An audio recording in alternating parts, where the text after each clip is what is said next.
Olá, meus queridos. Chegamos à terceira parte da nossa aula sobre introdução à gestão do capital de giro. Sou o professor Luciano Valadares e estou aqui para te ajudar a conseguir mais essa competência na sua vida. Bom, essa terceira parte agora, nós vamos chegar começando a falar sobre os principais fatores que afetam a necessidade líquida de capital de giro. E dentre esses principais fatores, nós temos uns que são bem comuns, embora a gente não perceba. Temos lá a política de crédito vezes o volume de vendas, temos a análise de crédito vezes devedores duvidosos, inadimplentes, né? E temos o lote econômico, o ponto de pedido e o estoque de segurança. Bem, vamos a eles. Política de crédito versus volumes de venda. A política de crédito demandará uma necessidade de capital de giro, que aumentará se o volume de vendas crescer. Além disso, uma variação da política de crédito provocará mais necessidade de capital de giro se os prazos para recebimento das vendas aumentarem, além de reduzir o capital de giro se os prazos da venda diminuírem.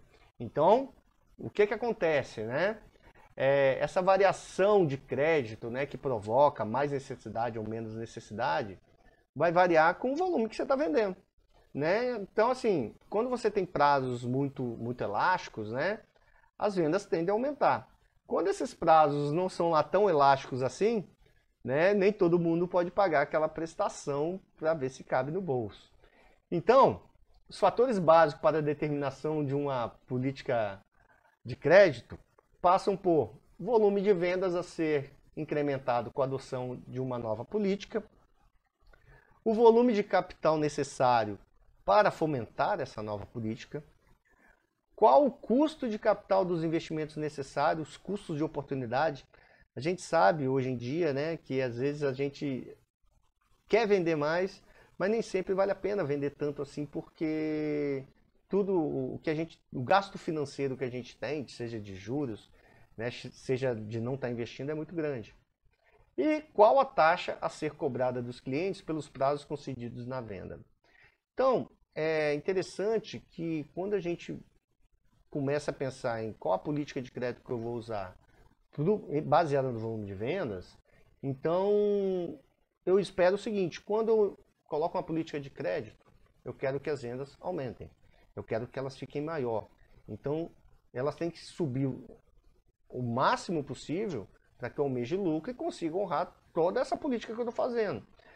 O volume de capital necessário que eu vou ter, o capital de giro, lembra? Para a gente poder fomentar essa nova política, quanto dinheiro eu vou precisar para poder fazer essa nova política?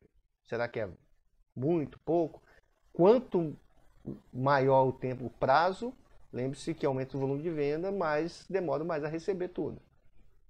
O custo de investimento necessário, Então, eu estou me desinvestindo de alguma coisa para poder estar investindo nessa política de crédito, A taxa que eu vou ter que cobrar dos clientes, eu vou ter que cobrar uma taxa tal que quando eu faço o VPL para minha empresa, seja compensador. Temos também análise de crédito vezes devedores duvidosos, o famoso inadimplente. Bom, a análise de crédito é a ferramenta indispensável dentro de uma política de crédito, adjetivando a melhor carteira de clientes. Ela também permite a adoção de políticas. Então, na hora que eu vou fazer aquela análise de crédito, que as empresas vão lá e vasculham a nossa vida para saber se a gente é bom ou mal pagador, hoje, a gente já tinha algumas listas de mal pagador, SPC, Serasa. E hoje a gente tem também uma lista de bons pagadores. Agora o governo diz que tem bom pagador, a gente tem que estar nessa lista e espera-se que paguemos menos por isso. Vamos ver se no futuro próximo isso vai se refletir. Mas enfim, quais são as consequências então na hora que eu faço a análise de crédito e desses devedores? Bem, temos o seguinte: quando eu faço uma análise de crédito, eu decido fazer o seguinte, Quando eu penso em políticas mais duras de análise de crédito, vai inibir a inadimplência, óbvio, A política, para mim, de conceder crédito está endurecida, você não pode estar devendo um dia de nada.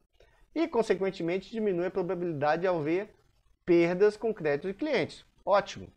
Você é duvidoso, eu não vou vender para você porque você não é um cliente ideal que a minha empresa quer, porque você está devendo um dia da conta de energia. Só que como contrapartida, né, como consequência, perde ou inibe as vendas. Então, às vezes, eu vou lá e falo assim, olha, você não é bom pagador, você tem que me dar 90% do bem. Imagina que seja um automóvel de 100 mil. E a pessoa fala assim, olha, eu não tenho 90, eu tenho 80. E aí, vale a pena flexibilizar para 20 ou perder uma venda de 100 mil? Então, isso são coisas que a empresa tem que avaliar muito claramente, né? Qual é o tempo que está se devendo. Às vezes é um dia mesmo. E fala que você é um mau pagador por causa de um dia. Né? Às vezes você não teve tempo de ir no banco, acontece. Esqueci uma conta de pagar, não me avisaram. Pode acontecer de tudo. Então vale a pena a gente pegar um histórico bem grande aí do nosso consumidor. E aí a gente tem políticas menos austeras de análise de cargo, que são um fator importante para a obtenção de mais vendas. Ok.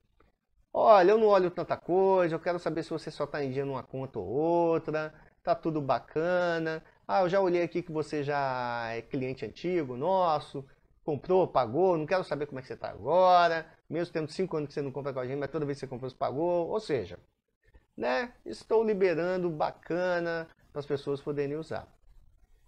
Bom, mas, né, como contrapartida negativa nesse caso, alargam, né, a probabilidade de possíveis perdas com crédito de clientes. Então a gente tem que estar olhando o seguinte, né? Não é porque você sempre comprou que talvez você esteja num bom momento. Pode acontecer de não estar. Isso acontece com todo mundo. Mas a gente tem que estar antenado para ver o que acontece. A gente tem que ter uma isonomia muito grande, né, no olhar quem é e pesquisar da mesma forma, para que a gente não perca um produto que a gente sabe que às vezes a pessoa não paga, não vai pagar mesmo, ninguém vai preso por causa disso e você vai amargar esse prejuízo aí na sua empresa. Bom, uma outra coisa que tem é o lote econômico, ponto de pedido e estoque de segurança. Então, ó, esse fator aí diz o seguinte: o principal fator que pode alterar uma política de estocagem é a questão do lote de compra ou de fabricação. A necessidade de matérias são calculadas com base no sistema de informação de estrutura de produto e do processo de fabricação. Então, a gente tem alguns conceitos aí para poder dividir com vocês. Então, o lote econômico, né, não o lote de econômico igual tá aí, mas enfim, né, aqui é para mostrar que a gente é professor raiz, que não tem nada editado, a gente faz um take de uma vez só, que é legal, né? Ninguém é perfeito e longe de mim poder estar querendo ser perfeito também com você aí. Bom, então o lote econômico, ele representa um lote mínimo a ser comprado ou fabricado, que atenda a relação custo-benefício entre os custos de colocar o pedido ou ordem de fabricação. Então a gente tem que ver que tem uma linha muito tênue, né, entre qual é o lote econômico e qual a planta que eu tenho. Porque às vezes o lote econômico ele é tão pequeno, né, mas a minha planta é muito grande, então tem que avaliar junto com a minha planta. Às vezes um lote econômico é de 10, mas só vale a pena se eu fizer 50. Então tem um monte de coisa que, dependendo da empresa em questão, a gente tem que levar em consideração. O estoque de segurança é um estoque adicional ao tempo padrão para garantia de interrupção, para a garantia da não interrupção, né, de fornecimento. Então o que acontece? Esse estoque adicional, o estoque de segurança, ele está lá para caso o nosso fornecedor demore a entregar, caso aconteça alguma calamidade, alguma coisa que possa inibir eu estar recebendo o meu material para processar e vender para o meu cliente, ele vai estar lá para ser usado. Então é para garantir a segurança. Lembrando que o estoque de segurança é sempre feito de matéria-prima, tá? Ninguém faz estoque de segurança de produto acabado, pelo menos não para sua empresa. De repente você vende para outra empresa e ela vai fazer o estoque de segurança daquilo que você vendeu.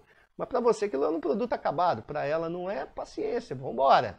Mas na nossa empresa a gente vai fazer sempre de matéria-prima, porque é o lugar mais barato de você estocar dentro da empresa. Ponto de pedido é uma determinação do dia ideal de se fazer uma nova compra ou emitir nova ordem de fabricação para atender os dois conceitos anteriores.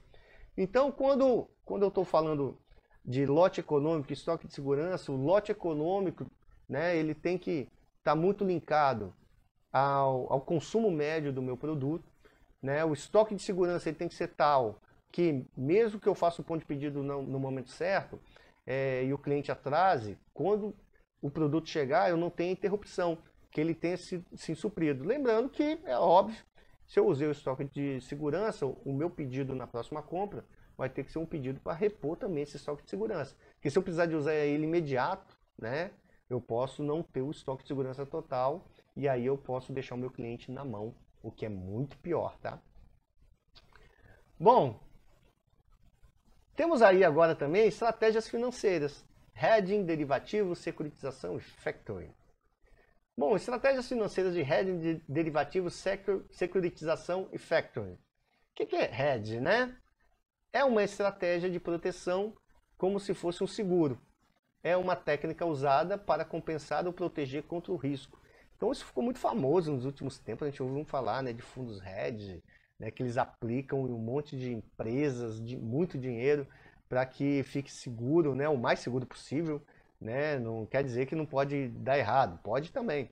Mas eles investem, eles espalham o seu dinheiro em várias empresas, para caso uma dê problema, não dê todos e a gente fique, pelo menos, com uma sensação de segurança maior.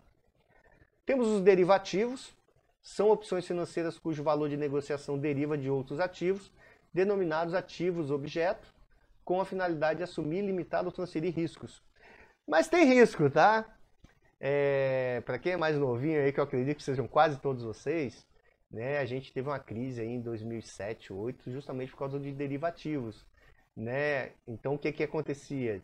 Tinham opções financeiras muito bom, mas elas estavam vinculadas a ativos não tão bons.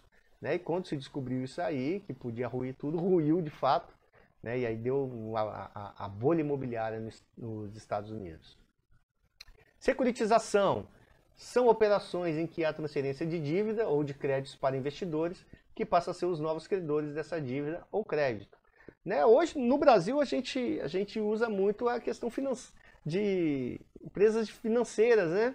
Você vai numa loja comprar um determinado objeto e aí você vai financiar aquilo ali, né? Vai dividir.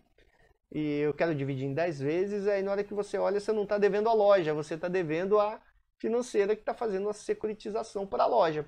Ou seja, ela está comprando a dívida nossa que a gente faz na loja. Lógico, a loja paga por essa operação, ou melhor, né, nós clientes pagamos por essa operação, e essa operação é feita entre a loja e a financeira, e nós pagamos então para a financeira porque a loja fez uma securitização. O factoring, né, ela é a atividade pela qual uma instituição financeira especializada compra e administra duplicatas de outras empresas ou outros títulos a receber, inclusive cheques pré-datados. Então é muito comum, né? Principalmente as pequenas empresas aí recebem muito cheque, né? E no momento que aperta, que eu não vou poder esperar para descontar aquele cheque pré-datado, eu vou a algum banco, alguma financeira, fazer uma operação de factoring, que é o quê? Descontar aquele cheque, né? O banco vai ficar com a parte, eu vou receber uma parte menor, só que eu consigo adiantar isso, às vezes, para complementar o meu capital de giro lá no caixa da minha empresa, né? Para conseguir honrar os meus compromissos. Galera, então é isso. Essa foi a última aula sobre introdução à gestão do capital de giro. Espero que você tenha gostado, tá? Se gostou, né? Deixa o like, né? Ative o sininho.